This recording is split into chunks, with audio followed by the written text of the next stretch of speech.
A girl was sitting on the subway late one night and she noticed that the woman sitting across from her was staring intently at her. The woman was sitting between two old men. The girl kept looking away, but the woman wouldn't break eye contact with her. The stare was beginning to freak the girl out.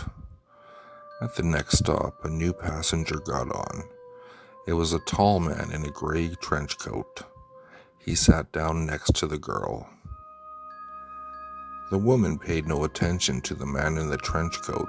She just kept staring at the girl, who was getting more and more creeped out as time went on. The two old men didn't even glance in her direction.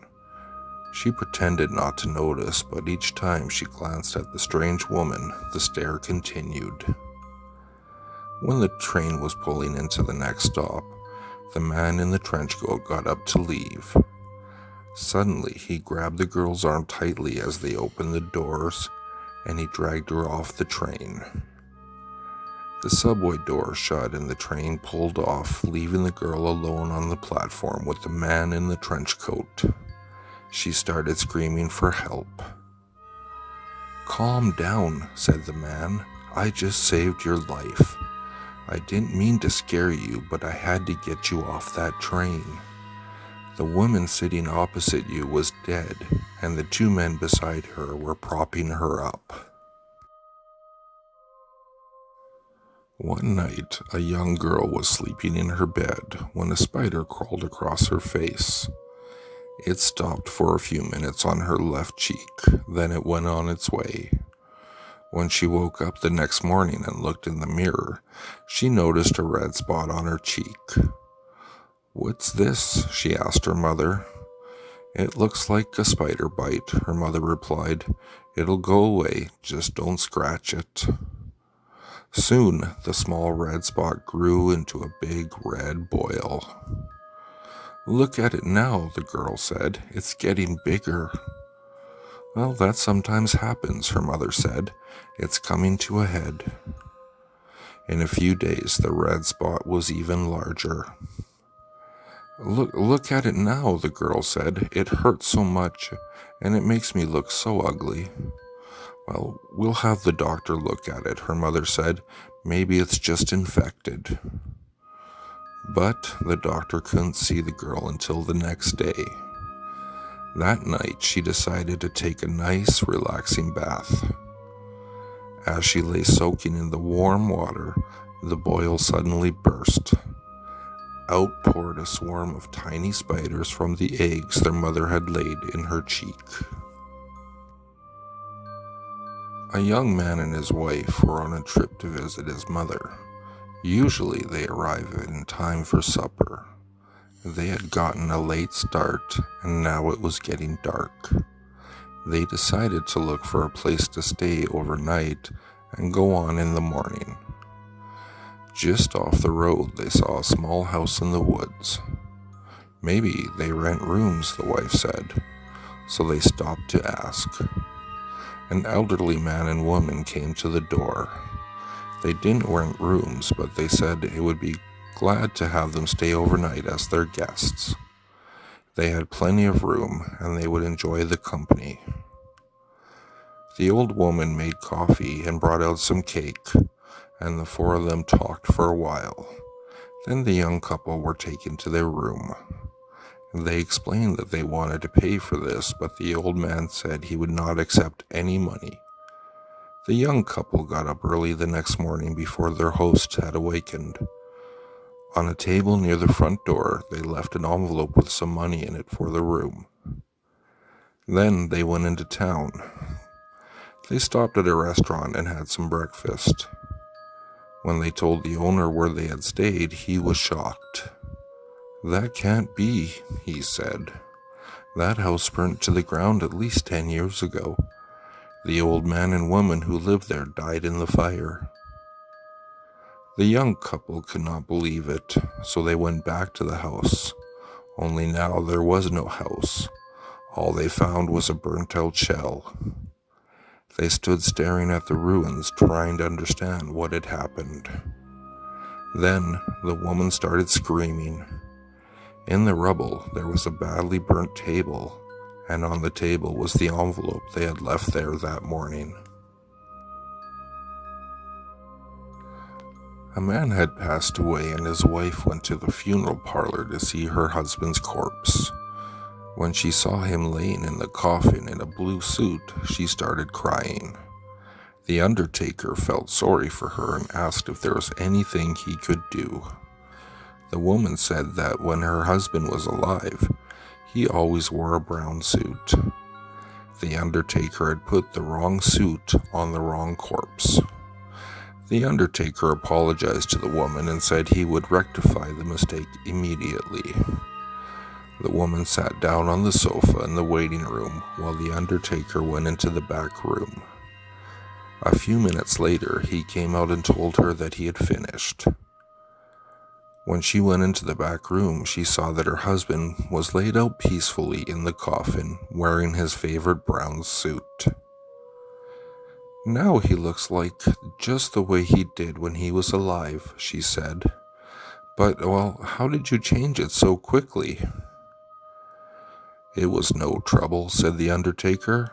"I accidentally put your husband's suit on another corpse, so I just switched the heads." One morning, a man found himself walking along a deserted street in a small town. He had no idea what he was doing there, or how he got there in the first place, or where he had been earlier. He didn't even know what time it was. He saw a woman walking towards him, and he stopped her. "I'm afraid I forgot my watch," he said with a polite smile. "Can you please tell me the time?" When the woman saw him, she screamed and ran away. The man was shocked. A few minutes later, he noticed that other people were afraid of him too. Whenever they saw him coming, they flattened themselves against a building, recoiled in horror, or ran across the street to stay out of his way. "There must be something wrong with me," thought the man. "I'd better go home as soon as possible." He hailed a taxi, but when the taxi driver laid eyes on him, he floored the accelerator and sped away. "This is crazy," the man said to himself. He couldn't figure out what was wrong and had no idea what was going on. All he knew was that he was scared and confused. "Well, maybe my wife can come pick me up," he thought. He found a telephone and called home, expecting to hear his wife's sweet voice. Instead, a strange voice answered. Is Mrs. Sullivan there?" he asked. "I'm sorry, she isn't," the voice said. "Her husband died a few days ago in a horrible car crash, and right now she's attending his funeral." There was a young woman who had just started a new job in a large office building. She was walking to work one day when a long black hearse drove up slowly next to her, matching her pace. This made her very nervous, and she anxiously watched it out of the corner of her eye. The driver leaned out the window and called to her in a deep, booming voice. "Do you need a lift?" She turned to look at him and got a terrible shock. The driver's face was incredibly hideous and deformed. His skin was a deathly pale, and one of his eyes was noticeably higher than the other. The man pointed to the rear of the vehicle, which contained a coffin. "Room for one more," he said. Frightened by his bizarre appearance and unwelcome suggestion, she refused his offer of a lift. Profoundly disturbed, the woman ran down the street until she came to the office building where she worked. For the rest of the day, she couldn't stop thinking about the strange man in the hearse and was glad when the workday was finally over. The woman worked up on the 9th floor, and when the elevator came, it was almost completely full. She hesitated for a moment before stepping in. "Are you sure you don't want to come in?" asked a familiar booming voice. "There's room for one more." The woman gasped. It was the hearse driver from this morning, eyeing her with his lopsided, horrible gaze. Now thoroughly spooked, the woman backed away, stuttering, I think I'll take the stairs." The hearse driver just stared at her as the doors slid closed. The woman had only taken a few steps down the stairs when she heard a chorus of screams following by a deafening crash.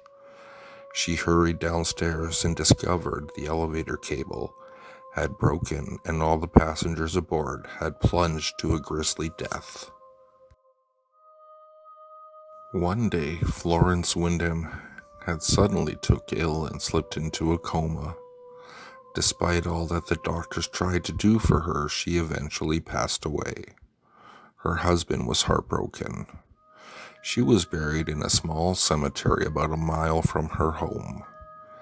In the middle of the night, a grave robber broke into the cemetery. He was carrying a lantern and a shovel. He began to dig her up.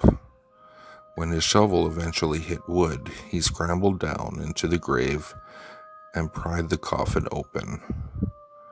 Holding up the lantern, he took a look at the corpse inside and saw 2 gold rings on the dead woman's fingers. Taking hold of her cold, dead hand, he began trying to pull off the rings, but they were stuck. He decided the only way to get the gold rings was to cut off her fingers. Taking a knife out of his pocket, he sliced into the finger with the first gold ring, and to his horror, it began to bleed. He heard a rustling sound and the woman's corpse began to stir. Suddenly, it sat up straight in the coffin. The terrified man jerked backwards and accidentally dropped the lantern. He was left in complete darkness, crouched down in the grave, frozen in fear. Just then, he felt 10 cold fingers around his neck. The man let out a horrible scream and scrambled out of the grave as fast as he could. In a panic, he began running, not daring to look back. Blinded by fear and confusion, he had no idea where he was going. He just kept running through the pitch darkness. In his terror, the man didn't realize that he was fleeing in the wrong direction. He ran headlong over the edge of a cliff and fell down onto the rocks below. He fell on his own knife and it stabbed him straight through the heart. The thief bled to death at the bottom of the cliff. One night, a man lay dying on his sick bed. His wife left him with a nurse and went into the next room to take a rest. She sat in the dark, staring out the window into the night. Suddenly, the woman saw bright headlights speeding up the driveway of their house. "Oh no," she thought, "I don't want visitors now. Not now." But it wasn't a car bringing a visitor. It was an old hearse with maybe half a dozen strange little men hanging on the sides. At least that's what it looked like. The hearse screeched to a stop. The men jumped off and stared up at her, their eyes glowing with a soft yellow light like cat's eyes. She watched with horror as they disappeared into the house. An instant later, they were back, lifting something into the hearse. Then, they drove off at a high speed, wheels squealing, sending the gravel in the driveway flying in all directions. At that very moment, the nurse came into the room. Her face was pale, and she laid her hand gently on the woman's shoulder and told her that her husband had just died.